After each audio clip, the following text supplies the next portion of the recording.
மோட்சம் என்பது யாருக்காவது கிட்டுமா? ஓம் சாந்தி. தந்தை சொல்கின்றார், மோட்சம் என்பது எனக்கே இல்லை. ஏனென்றால் நான் இந்த உலகில் எனது காரியங்கள் மற்றும் கர்மங்கள், அதாவது இந்த உலகை தூய்மைப்படுத்தும் காரியத்தை நான் இந்த பிரம்மாவின் உடலில் வந்து அவரை நிமித்தமாக ஆக்கி நான் செய்ய வேண்டியதாக இருக்கின்றது.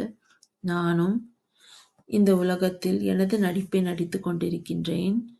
ஆகையால் எனக்கு கூட மோட்சம் என்பது இல்லாமல் இருக்கின்றது. ஆகையால் நாம் இதை மனன சிந்தனை செய்ய வேண்டும்.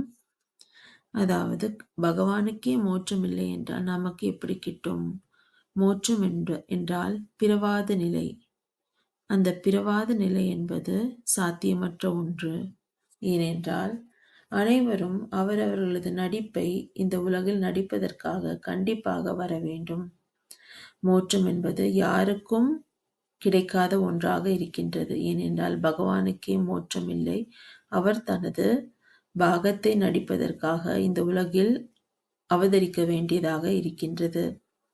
அவர் இந்த உலகில் பிரம்மாவின் உடலில் வந்து ஆதி சனாதன தேவி தேவதை தர்மத்தை ஸ்தாபனை செய்வதற்காக மேலும் சொர்க்கத்தை படைப்பதற்காக அவர் வந்திருக்கின்றார்.